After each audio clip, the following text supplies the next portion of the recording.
perlunya lembaga DPR yang kritis di sana, supaya eksekutif yang sebetulnya punya banyak sekali privilege sebagai penyelenggara negara, termasuk anggaran dan lain-lain, itu bisa diawasi kinerjanya agar betul-betul untuk kesejahteraan rakyat dan tidak menguntungkan segelintir elit. Upaya merangkul bisa menjadi upaya untuk membungkam suara kritis. Tetapi kalau upaya merangkul bisa kita bingkai sebagai upaya agar praktek politik yang baik itu bisa didukung, itu bagus. Masalahnya kan, kita nggak boleh bergantung pada pribadi. Kebetulan Pak Jokowi orang baik, ya, pembangunannya bagus. Tetapi kalau kemudian politik merangkul itu kita legitimasi sebagai praktek yang harus berlangsung terus, kebetulan penguasanya jahat, kacau, hancur. Di Pileg itu mungkin lebih dari 50%. 50%. Lebih. Dan itu kan cukup baik untuk menjaga keseimbangan sebenarnya. Apa yang perlu dilakukan supaya politik merangkul yang perlu juga pada satu sisi dan mempertahankan suara kritis yang cukup kuat itu tetap berjalan.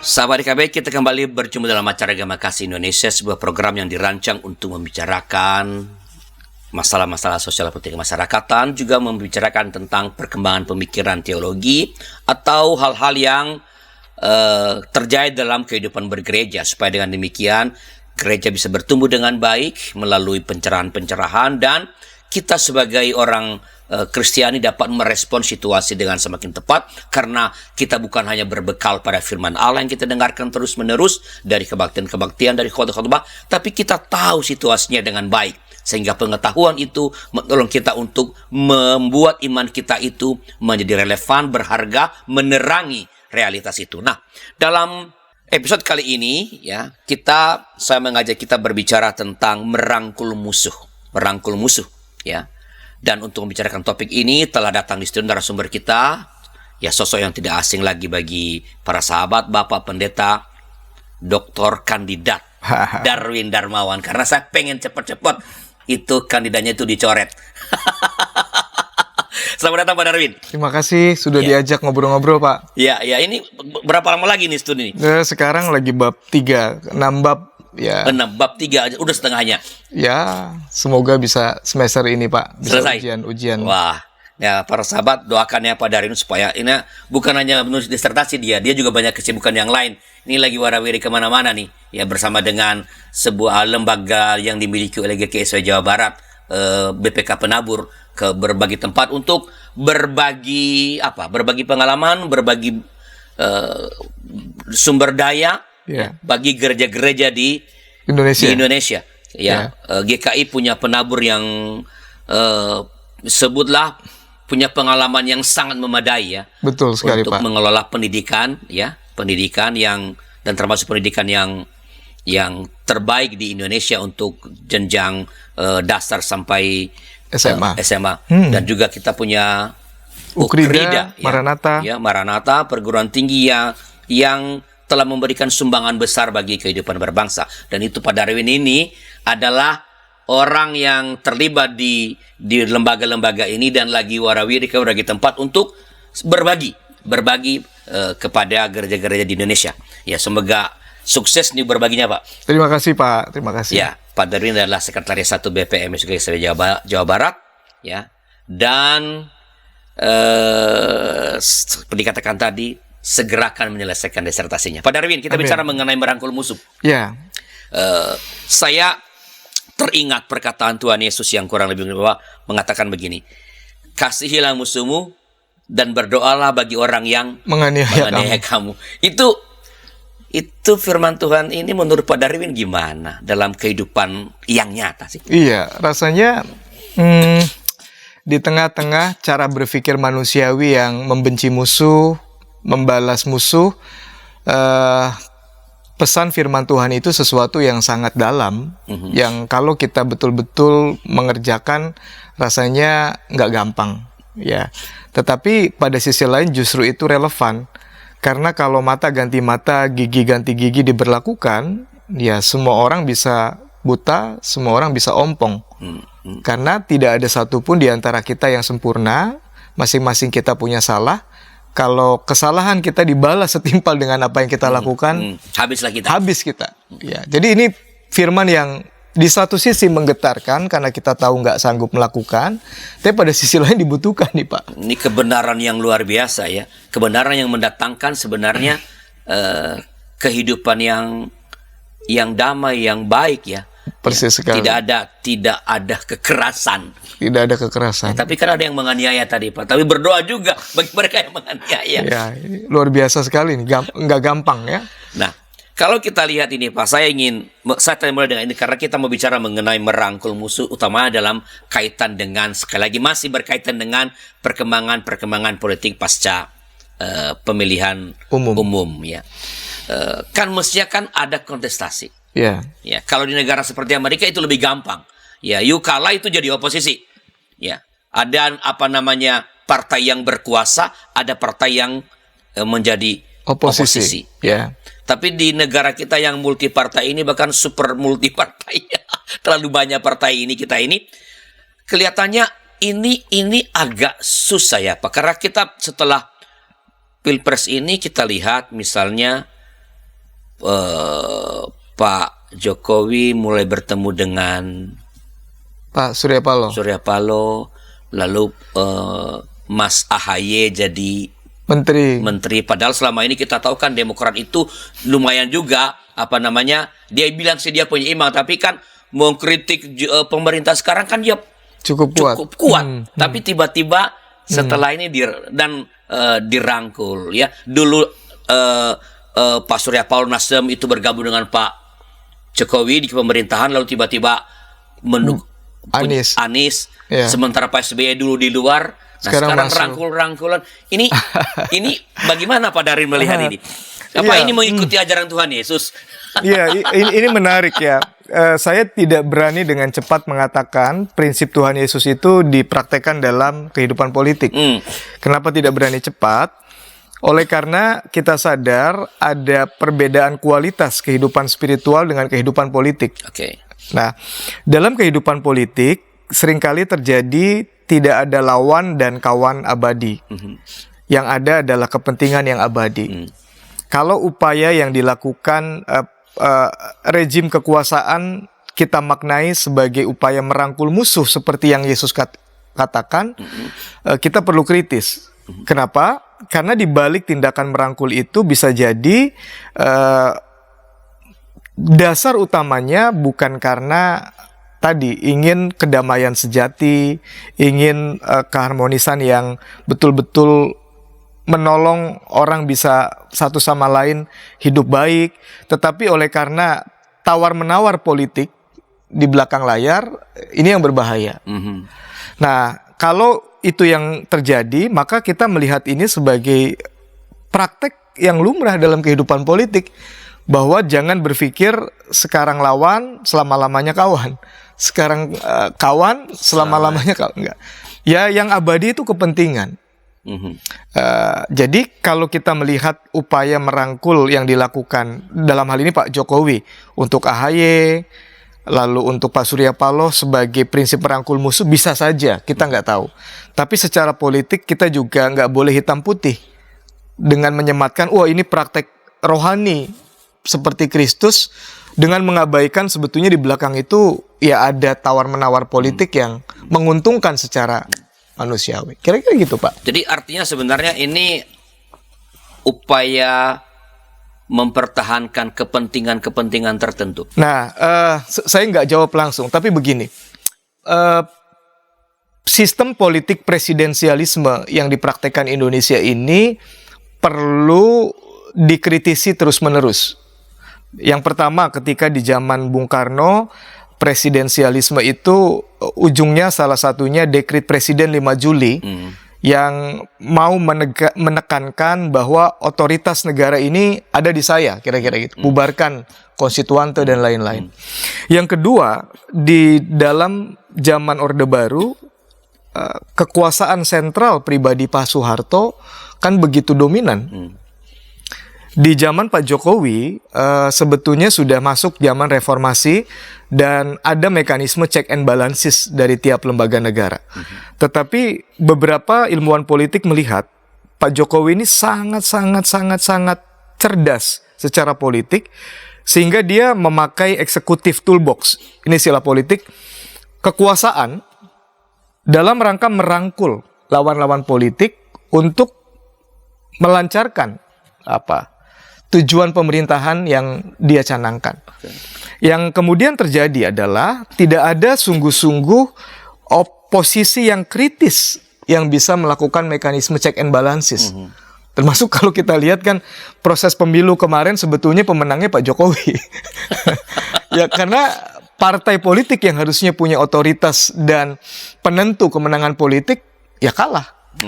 Kalau dia yang bilang Pak Jokowi nih bersyukur kalau nggak ada PDIP Pak Jokowi nggak akan besar, salah.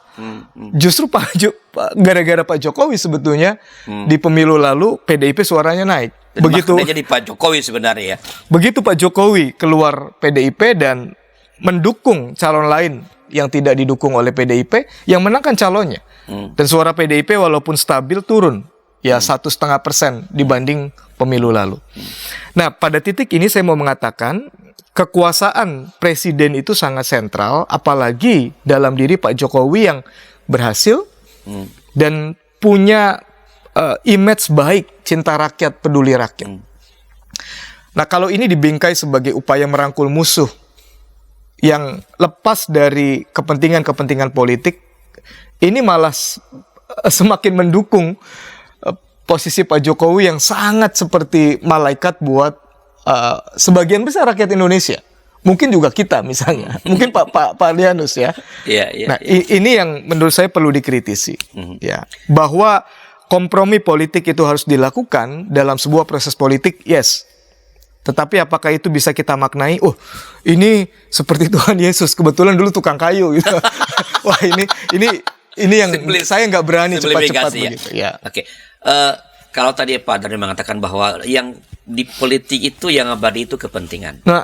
Apakah itu berarti bahwa setiap tindakan-tindakan politik itu sebenarnya ya di dalamnya ada kepentingan-kepentingan tertentu? Pasti, Pak. Nah, kalau itu kepentingan apa yang sedang diupayakan atau sedang dipertahankan atau diperjuangkan ketika misalnya Pak pemerintah sekarang ini merangkul yang tadi, merangkul Pak AHY masuk kabinet dan Pak Surya Paloh yang dulu kawan juga sih sebenarnya kan di dalam koalisi, tapi sekarang di luar, ini mulai ada percakapan.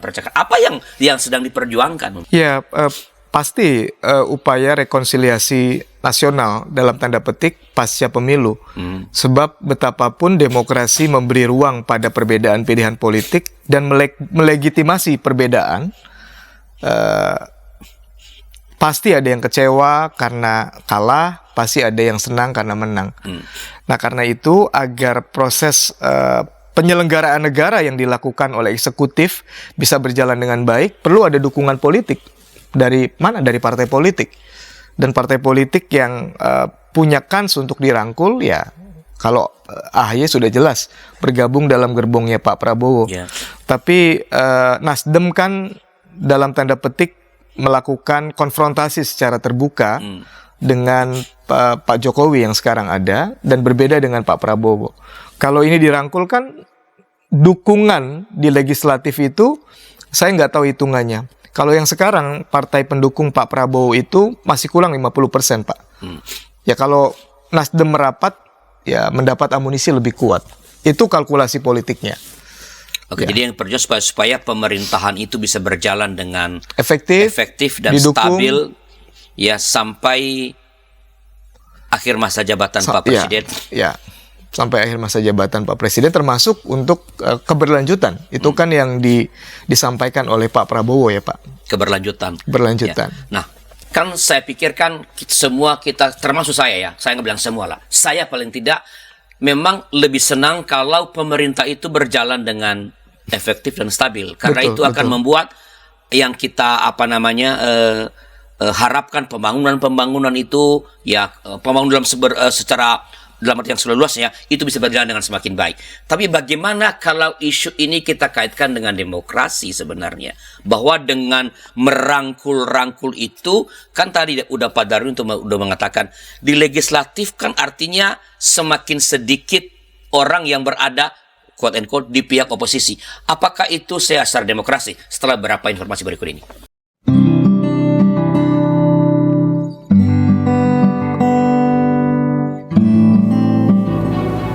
Hi folks, this is Daily Spirit for Youth, a daily devotional that helps you grow closer to God and apply His Word to your life. Daily Spirit for Youth dapat Anda saksikan hari Senin sampai Sabtu pukul 4.30 waktu Indonesia Barat di channel YKB TV. Kita jumpa dalam acara Pembangunan Jemaat.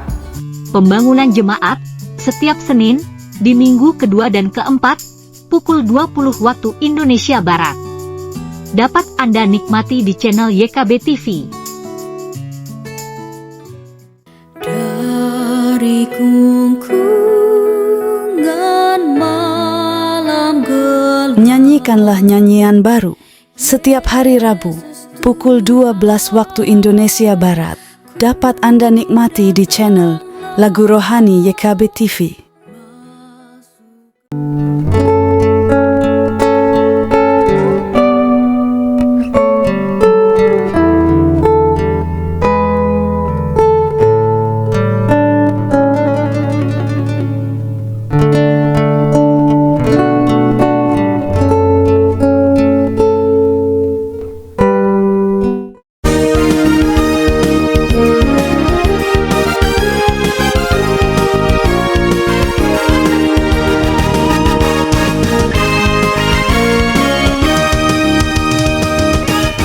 Terima kasih masih bersama kita Acara Gema Kasih Indonesia.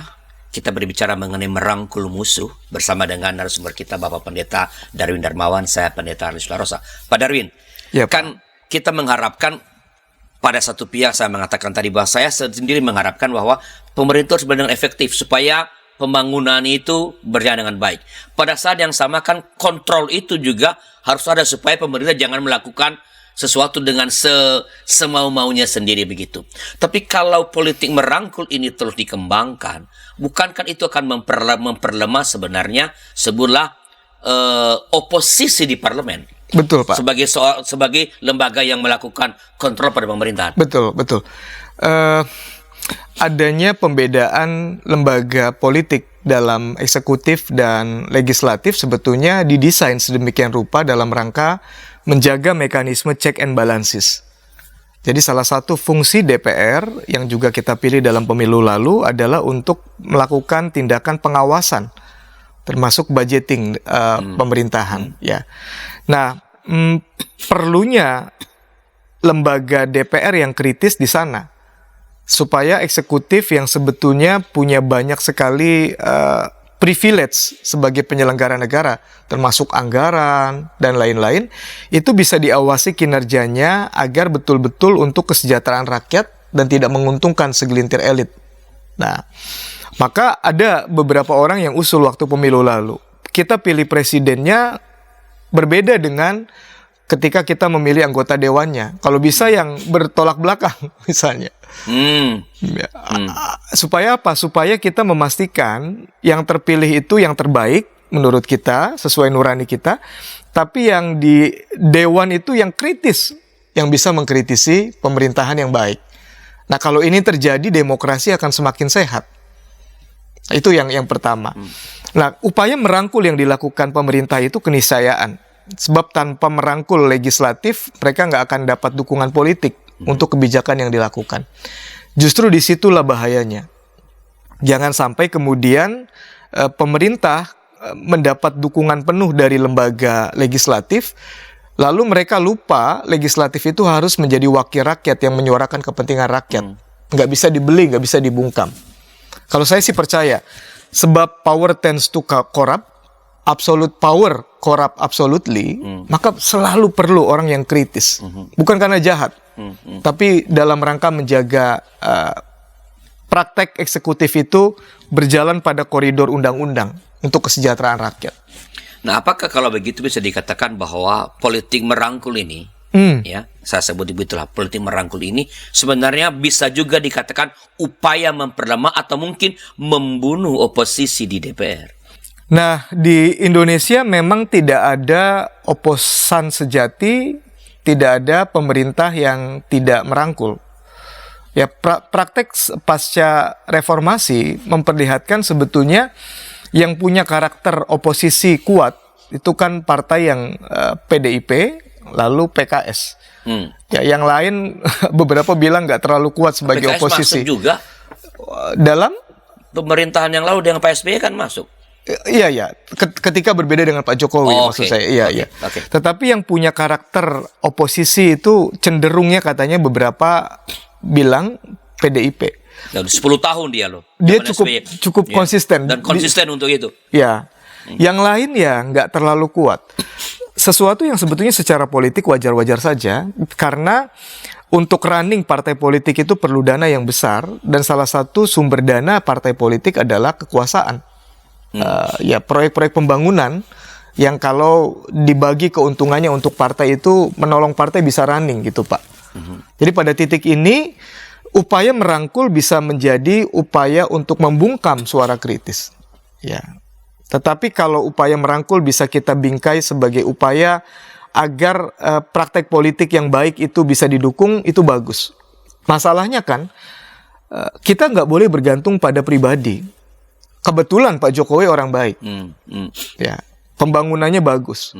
Tetapi kalau kemudian politik merangkul itu kita legitimasi sebagai praktek yang harus berlangsung terus, kebetulan penguasanya jahat, Kacau, hancur. nggak bisa memberi ruang pada oposisi seperti Pak Harto, yang diuntungkan kan elit politik, rakyat yang tidak sejahtera. Betul. Maka menurut saya nggak apa-apa sih ada oposisi-oposisi kritis yang konsisten, dan kalau itu gaduh di ruang publik, lihat ini sebagai upaya untuk menolong agar pemerintah siapapun yang terpilih bisa melakukan tugas eksekutif berdasarkan undang-undang untuk undang-undang, bukan buat kepentingan politik personal. Nah, apakah ini sebenarnya tadi Pak Dul mengatakan bahwa di politik Indonesia nggak ada tuh yang 100% oposisi dan pemerintah itu tidak merangkul? Apakah itu kutukan dari multipartai? Bisa iya, karena orang bisa dengan luwes kemanapun karena memang nggak ada garis jelas. Kalau di Amerika kan Demokrat memerintah, Republik oposisi. Bisa saja begitu. Dan apakah ini bukan dampak dari sebenarnya ini? Kalau yang dirangkul itu kan para elit. Dirangkul itu kan misalnya, kalau tadi saya bilang AHY itu kan elit, super elitnya Demokrat. Lalu kan tadi Pak Surya Paloh itu pemilik dari partai. Apakah rangkulan ini semakin dimungkinkan dalam rangka tadi, saya masih berpandangan negatif ini, memperlemah oposisi di parlemen itu sebenarnya karena di dalam saya tahu lupa undang-undang apa itu, bahwa sistem recall bagi anggota dewan itu masih berlaku, yang menentukan suara dewan itu partai yang dibilang sama Bambang siapa itu? Pacul. Iya, yang tergantung bosnya gitu loh. Betul, Apa karena itu? Sebab andaikan misalnya tidak ada kemungkinan recall, lu rangkul ketua partai silakan, tapi saya sebagai anggota legislatif saya akan bersuara bisa berbeda dari kebijakan partai. Apakah ada pengaruh seperti itu sehingga iya gampang gitu loh memperlemah sikap kritis dari parlemen. Bisa sekali, Pak. Itu terjadi karena demokrasi kita tidak betul-betul memberi ruang pada aturan, pada nilai, tetapi memberikan otoritas itu pada partai, yang beberapa partai memang sangat ditentukan oleh pribadi. Apa kata ketua umum partai, dia punya hak veto dan lain-lain. Jadi kalau ketua-ketua partainya betul-betul punya komitmen membangun bangsa, mencintai rakyat Indonesia, baik. Kalau tidak, ya kepentingan-kepentingan pragmatis lah yang kemudian dikedepankan dalam praktek politik, termasuk politik merangkul tadi, ya. Nah, apa yang perlu dilakukan pada hari ini? Kan tadi kita mengatakan, saya juga berpendapat sama bahwa pemerintah harus efektif, berjalan efektif, harus stabil, ya, supaya bisa pemerintahan itu berjalan dengan baik. Betul. Pada saat yang sama kita membutuhkan sikap kritis dari yang resmi lah parlemen. Kalau di masyarakat ya banyak kekuatan sivilisasi, tapi di DPR gitu, di parlemen. Nah, untuk yang pertama merangkul itu diperlukan. Untuk yang kedua sebenarnya rangkulan itu jangan diterima supaya misalnya kalau kita lihat misalnya next term nih setelah Pak Jokowi ini, kalau lihat dari partai menjumlahkan 01 dengan 03, kalau lihat quick count di pileg itu mungkin lebih dari 50%. 50%. Dan itu kan cukup baik untuk menjaga keseimbangan sebenarnya.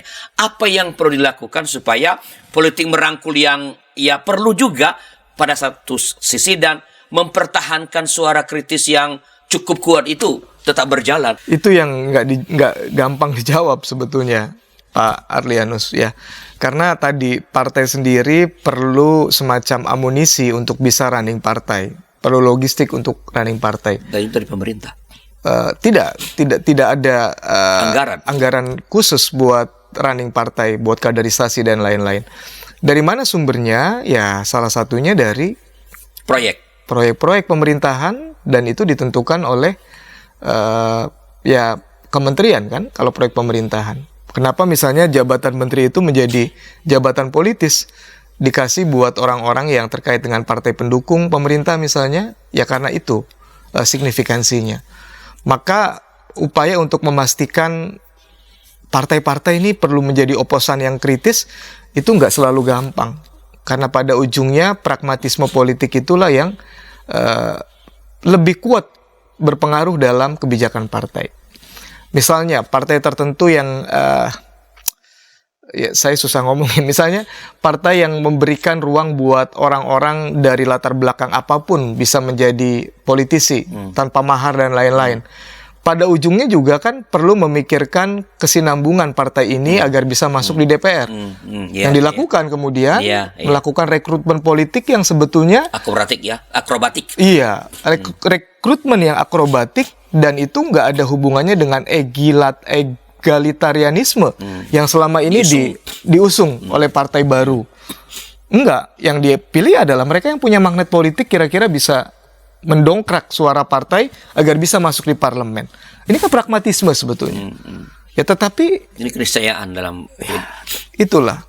Beberapa kemudian kecewa karena partai baru yang mengundang optimisme ini juga akhirnya berbenturan dengan realitas politik yang kadang-kadang memang pragmatis atau lebih sering pragmatis. Apalagi mencari partai yang selama 5 tahun itu kuat menjadi oposan terus gitu. Iya. Rasanya nggak gampang, Pak. Kalau melihat karakter partai-partai kita nih, Pak, apakah ya dan kemampuan kalau kita bicara ke depan nih, kita berdasarkan pada quick count lah sebelah begitu ya. Apakah Pak Darwin yakin pada keteguhan iman dari partai-partai yang di DPR ini nanti untuk tetap bertahan sebagai oposisi yang kalah ini dan tidak akan mempan dirangkul misalnya nih, kalau Pak Prabowo juga kan dia bilang kan akan merangkul.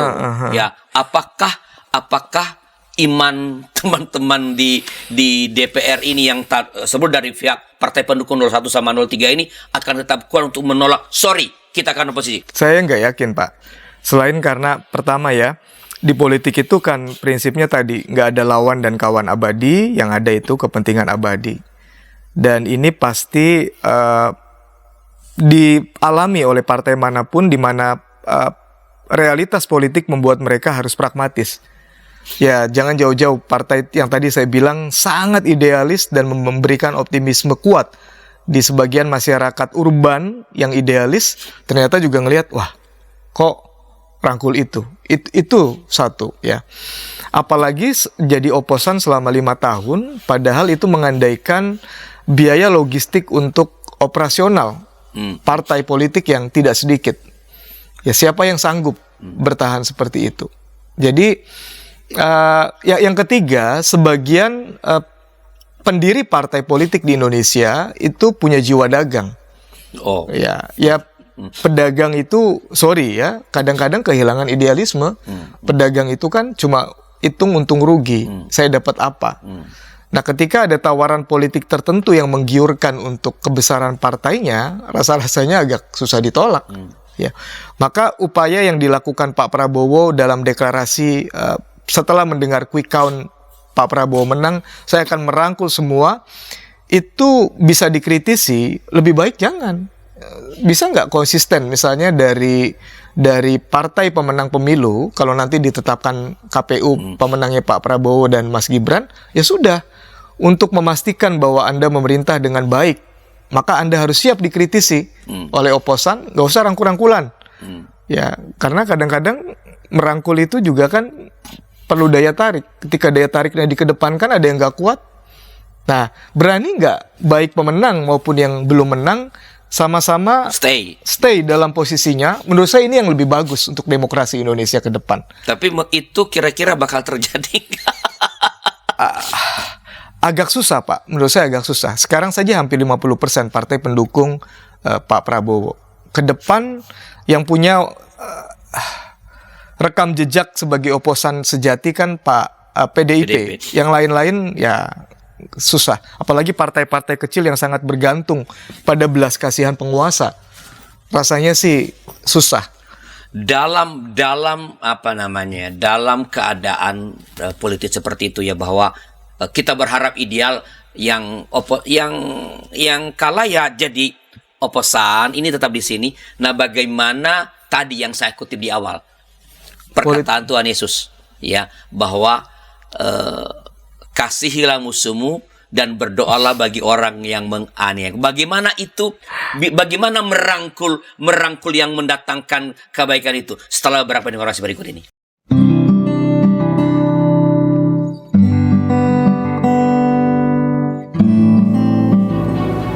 Hi folks, this is Daily Spirit for Youth, a daily devotional that helps you grow closer to God and apply His Word to your life.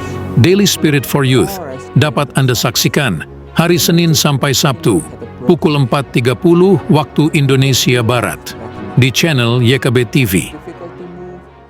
Kita jumpa dalam acara Pembangunan Jemaat. Pembangunan Jemaat setiap Senin di minggu kedua dan keempat pukul 20 waktu Indonesia Barat. Dapat Anda nikmati di channel YKB TV. Dari gungkungan malam gelap. Nyanyikanlah nyanyian baru setiap hari Rabu pukul 12 waktu Indonesia Barat. Dapat Anda nikmati di channel Lagu Rohani YKB TV.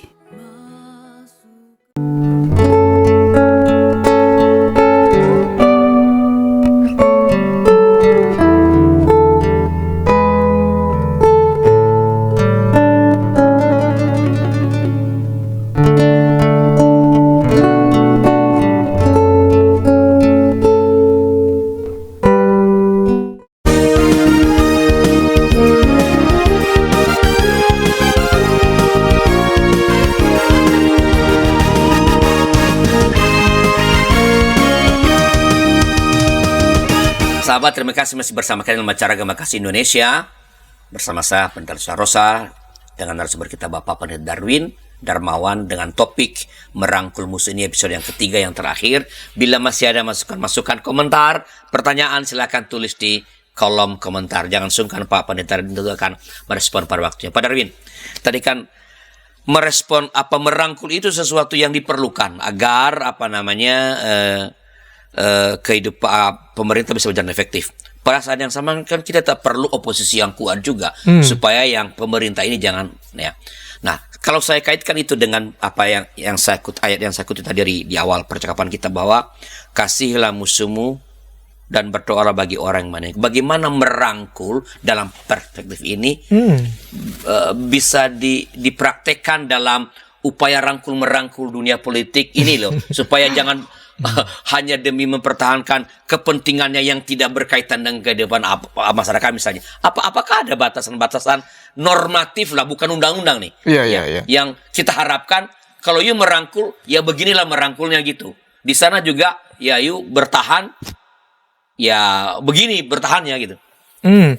Ya kalau perkataan Tuhan Yesus kita kaitkan dengan kehidupan politik, bisa nggak misalnya diterjemahkan begini, kasihilah musuhmu itu diwujudkan ketika partai politik bersedia menjadi oposan. Karena dengan menjadi oposan yang kritis dan objektif, partai politik ini menolong eksekutif untuk memerintah secara baik untuk negara. Sebaliknya, upaya merangkul musuh dari pihak pemenang pemilu adalah dengan membiarkan orang-orang ini melakukan fungsi pengawasan secara kritis. Kalau hitam putih perspektif seperti ini bisa kita pegang, rasanya lebih gampang tuh Pak. Nah, konsekuensinya adalah kita juga terbiasa melihat perbedaan atau suara kritis bukan dalam kacamata, oh kamu kok membenci pemerintahan. Oh kok kamu nggak mendukung pemerintahan. Tidak, tetapi kita melihat ini sebagai bentuk kasih. Sebab kalau tidak dikritisi, pemerintahan bisa melakukan penyelewengan-penyelewengan yang tidak terkendali sama sekali. Apalagi dikaitkan misalnya dengan ini kecenderungan dua sikap ekstrim rakyat Indonesia terhadap Pak Jokowi. Pak Jokowi sudah lewat nih, tapi pengaruhnya masih kuat kelihatannya. Dua penyakit yang diderita masyarakat kita terhadap Pak Jokowi adalah yang pertama, cinta setengah mati, cinta buta, bucin. Kalau bucin kan semua dalam diri Pak Jokowi nggak dilihat sebagai hal politik yang kadang-kadang perlu dikritisi, pokoknya baik. Tapi yang kedua, orang-orang yang selalu jelek ke Pak Jokowi, tidak bisa menghargai beliau adalah pemimpin besar bangsa yang menolong kita bangga sebagai bagian dari rakyat Indonesia selama 10 tahun kurang lebih pemerintahannya. 9 tahun lah. Ya, 9 tahun. Ya. Harusnya kan enggak. Nah, pada dua ekstrim inilah sebetulnya kita bisa berada di tengah-tengah untuk mengkritisi. Jadi kalau ada perbedaan-perbedaan tertentu terkait dengan perilaku politik Pak Jokowi, nggak perlu dilihat, wah kamu kok membabi buta sih mengkritik.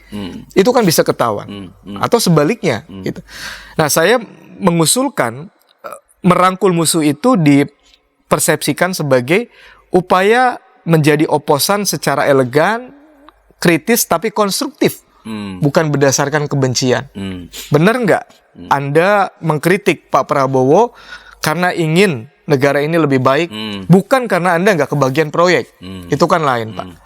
Sebaliknya, partai pemenang pemilu melihat nggak usahlah dirangkul-rangkul, biarin aja. Kan itu lebih baik supaya kita nggak ada yang mengingatkan.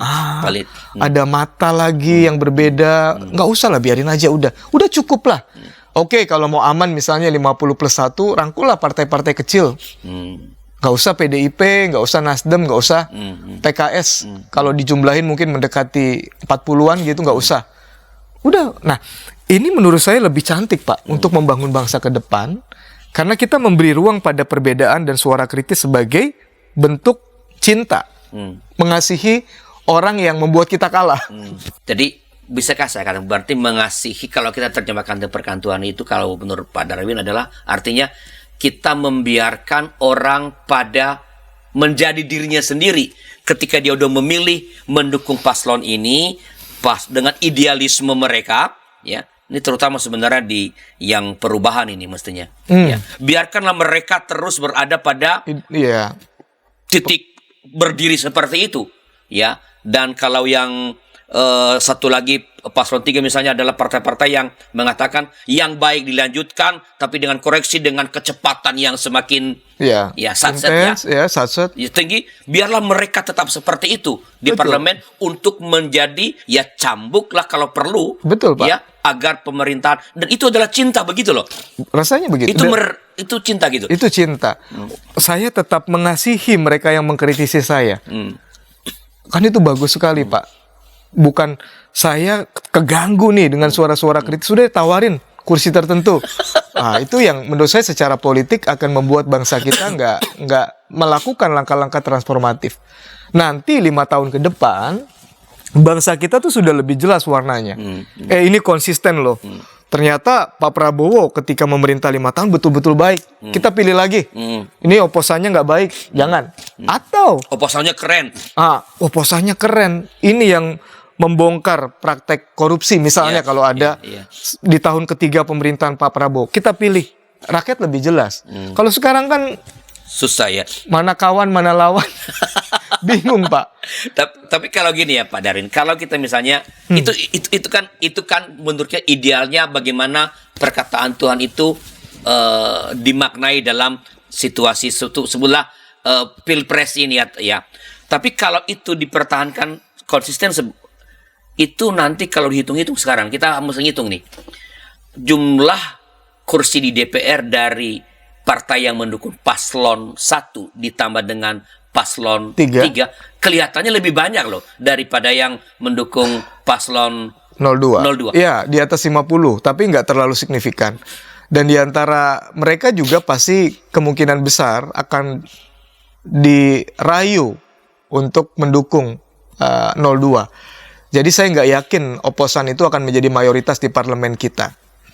Justru kalau mau bagus sebetulnya, biarkan 50 sekian persen. Oke. Jadi kan kuat gitu loh pengaruhnya. Kuat Asal pengaruhnya. memang motifnya cinta ya, bukan motifnya karena gua kalah. Gua kalah dan gak kebagian proyek itu lain soal.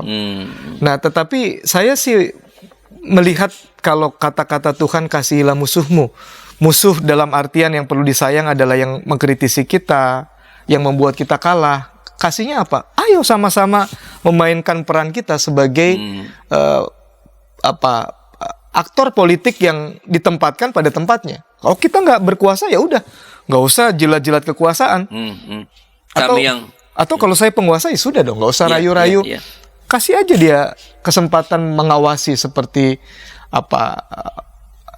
layaknya oposisi gitu Pak. Menurut saya akan lebih baik ke depannya. Dan kalau kalaupun akhirnya kan itu kan idealnya ya. Jadi biarkan 50 sekian persen itu jadi oposan di DPR supaya kuat suara untuk mengawasi itulah, menyeimbangkan ini gitu. Karena bagaimanapun walaupun misalnya 50-50 tetap kan eksekutif jauh lebih kuat karena uang itu ada di tangan eksekutif kan. Ya, tapi artinya diimbangi dengan 50 sekian persen itu cukup menjadi penyeimbang begitu ya. Nah, tapi andaikan nih yang berkuasa ini ingin banget merangkul karena katanya itu sangat Indonesia. Iya. Sangat Indonesia. Rangkul ya sesuai dengan kebutuhan yang sewajarnya. Jangan sampai habis gitu loh. Iya. Yang lalu itu kan nyaris sekarang ini kita kalau sebelum Pilpres ini nyaris kan berapa nggak ada. Yang di parlemen itu siapa yang oposisi? Ya, PKS, Demokrat, ya, tetapi Demokrat kan punya imbang katanya. Iya, tapi nggak kuat. Iya, rasanya memang harusnya begitu Pak. Ya, cuma memang saya nggak terlalu yakin aktor-aktor politik di negara kita bisa memainkan posisinya sebagaimana hasil pemilu.